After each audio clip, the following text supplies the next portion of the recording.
محمد بن قاسم سندھ فتح کرنے کے بعد گئے تو گئے کہا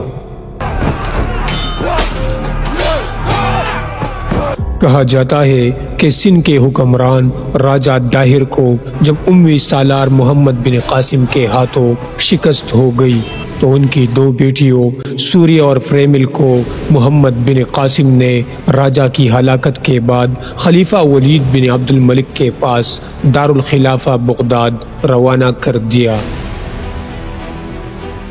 خلیفہ ولید بن عبد الملک نے جب بڑی بیٹی سوریہ سے خلوت کا ارادہ کیا تو سوریہ نے چال چلی اور خلیفہ سے کہا کہ محمد بن قاسم پہلے ہی ان کے ساتھ خلوت اختیار کر چکا ہے، چنانچہ وہ اب خلیفہ کی شایان شان نہیں رہی۔ غصے میں خلیفہ کو تحقیق کا ہوش نہیں رہا اور انہوں نے اسی وقت محمد بن قاسم کے نام پروانہ جاری کیا کہ وہ جہاں کہیں بھی ہے خود کو کچی کال میں سلوا کر دارالخلافہ کو واپس ہو۔ محمد بن قاسم نے ایسا ہی کیا اور دارالخلافہ کے راستے میں ہی 2 دن بعد ان کی موت ہو گئی۔ یہ کہانی کتاب فتح نامہ سندھ اور چچ نامہ میں بیان کی گئی ہے۔ روایات کے مطابق اس کے بعد راجہ ڈاہر کے بیٹی کا ایک طویل خطاب ہے جس میں وہ محمد بن قاسم کی عادل حکمرانی کی گواہی دیتی ہے، مگر ان کی ہلاکت کی سازش رچنے کو اپنے والد کا بدلہ قرار دیتی ہے۔ اسی خطاب میں وہ محمد بن قاسم کے بارے میں یہ بھی کہتی ہے کہ انہیں فرمانبرداری میں بھی عقل سے کام لینا چاہیے تھا، اور خلیفہ کو بھی کہتی ہے کہ اسے بھی سنی سنائی بات پر اتنا سخت حکم جاری کرنے سے قبل تحقیق کر لینی چاہیے تھا۔ چچ نامہ کے مطابق راجہ ڈاہر کی بیٹی نے کہا، دانا بادشاہ وقت پر واجب ہے کہ جو کچھ بھی دوست یا دشمن سے سنے اسے عقل کی کسوٹی پر پرکھے اور دل کے فیصلوں سے اس کا موازنہ کرے۔ وہ مزید کہتی ہے کہ پاک دامنی کے اعتبار سے محمد بن قاسم ہمارے لیے باپ اور بھائی جیسا تھا اور ہم کنیزوں پر اس نے کوئی دست درازی نہیں کی، لیکن چونکہ اس نے ہند اور سندھ کے بادشاہ راجہ ڈاہر کو برباد کیا تھا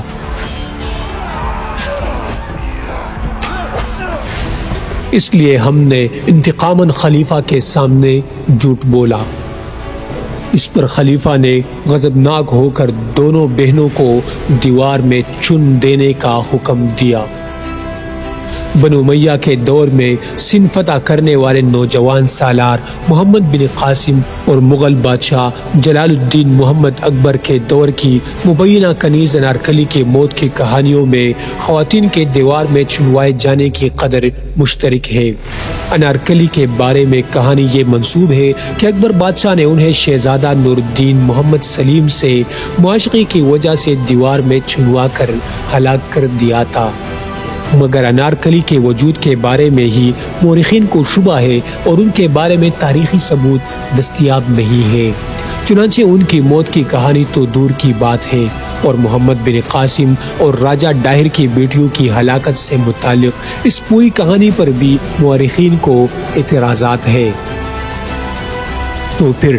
محمد بن قاسم کی موت واقعتاً کیسے ہوئی اور مندرجہ بالا واقعے کی تاریخی حقیقت کیا ہے، اس پر بات کریں گے، لیکن اس سے پہلے کچھ محمد بن قاسم کی سندھ میں آمد اور فتوحات کا تذکرہ کرتے ہیں اور پھر یہ دیکھیں گے کہ محمد بن قاسم سندھ فتح کرنے کے بعد گئے تو گئے کہاں۔ اگر آپ کراچی سے گوادر جانا چاہتے ہیں تو آپ پہلے تو RCD ہائی وے پر کوئی 2 گھنٹے کے ڈراؤ کریں گے، اس کے بعد بائیں جانب مکران کوسٹل ہائی وے کا آغاز ہوتا ہے جو اپنے آپ میں حیرتوں سے بھرپور سڑک ہے۔ یہیں پر تھوڑا آگے جا کر بائیں جانب ایک پتھر کی تختی پر لکھا ہے کہ یہاں فاتح سندھ محمد بن قاسم کے سپاہیوں کی قبریں موجود ہے۔ نامور مصنف و محقق سلمان رشید کے مطابق یہ قبر محمد بن قاسم کے ساتھیوں کی نہیں ہے، کیونکہ 8ویں صدی میں عرب سندھ کے چوکنڈی قبرستان جیسی نقش و نگار سے مزین قبریں نہیں بنایا کرتے تھے، اور ویسے بھی قبروں کا یہ طرز تعمیر تقریباً 16ویں صدی کا قرار دیا جاتا ہے۔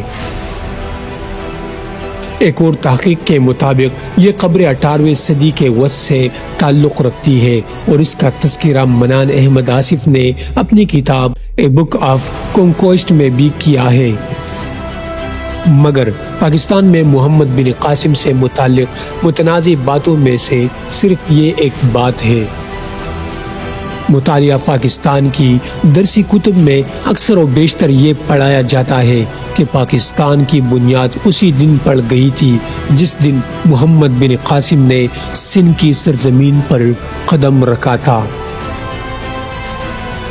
محمد بن قاسم اموی دور حکومت کے وہ سالار تھے جنہوں نے 712 سن عیسوی میں سندھ پر حملہ کیا اور یہاں کے راجہ ڈاہر کو شکست دی۔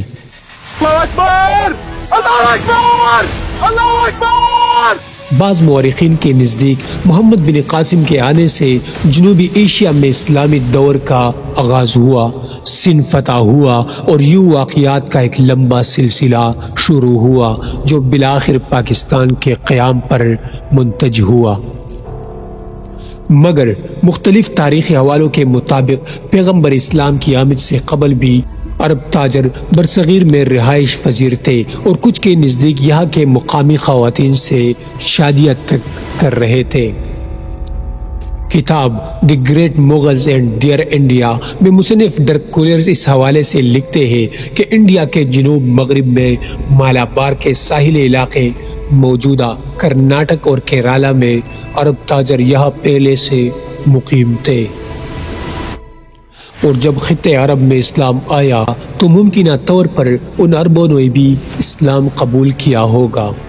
اپنی کتاب کے ابتدائیے میں انہوں نے خطے برصغیر میں اسلام کے پھیلنے کے حوالے سے متعدد نظریات کا ذکر کیا ہے، جس میں ہجرت، تلوار، خوف، صوفیہ کے عمل اور تبلیغ، سماجی رتبے کے حصول اور پرامن روابط مثلا تجارت اور باہمی شادیاں شامل ہیں۔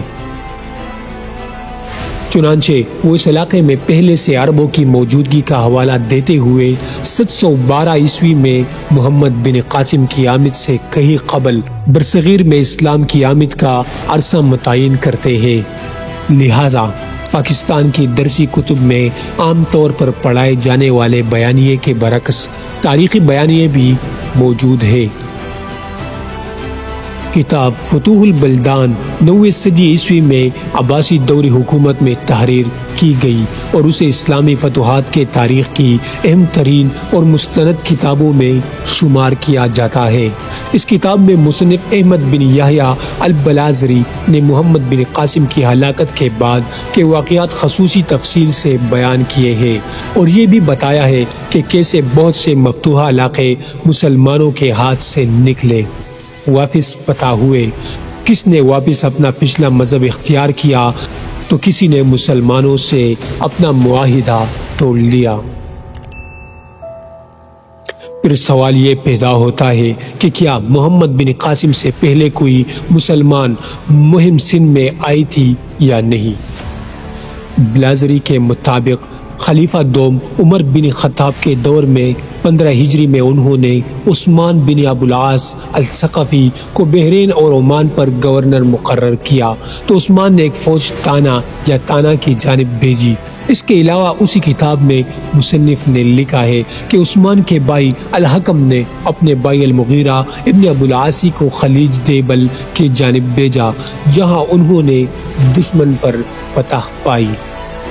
فتوح البلدان کا اردو ترجمہ سید ابو الخیر مودودی نے کیا ہے، جس میں انہوں نے دیبل کو تو دریائے سندھ کے قریب واقع ایک بڑا تجارتی شہر قرار دیا ہے، مگر تانا کا تذکرہ نہیں کیا کہ یہ کون سا شہر ہے۔ اس کا تذکرہ ہمیں ابن بطوطہ کے سفر نامے میں ملتا ہے، جب انہوں نے یمن کی بندرگاہ عدن کے بارے میں بتایا ہے کہ یہاں انڈیا کے کئی شہروں بشمول تانا سے بھی جہاز آتے ہیں۔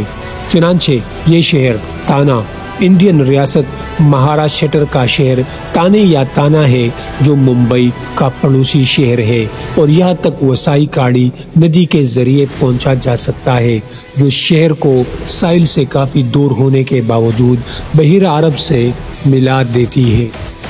موجودہ پاکستان کے دیگر خطوں میں محمد بن قاسم سے پہلے مسلمانوں کی آمد کے بارے میں ایک اور روایت فتوح البلدان سے ہی ملتی ہے، جس کے مطابق سن 38 یا سن 39 ہجری میں حضرت علی کے دور میں اور پھر سن 44 ہجری میں امیر معاویہ کے دور حکومت میں قیقان موجودہ قلعہ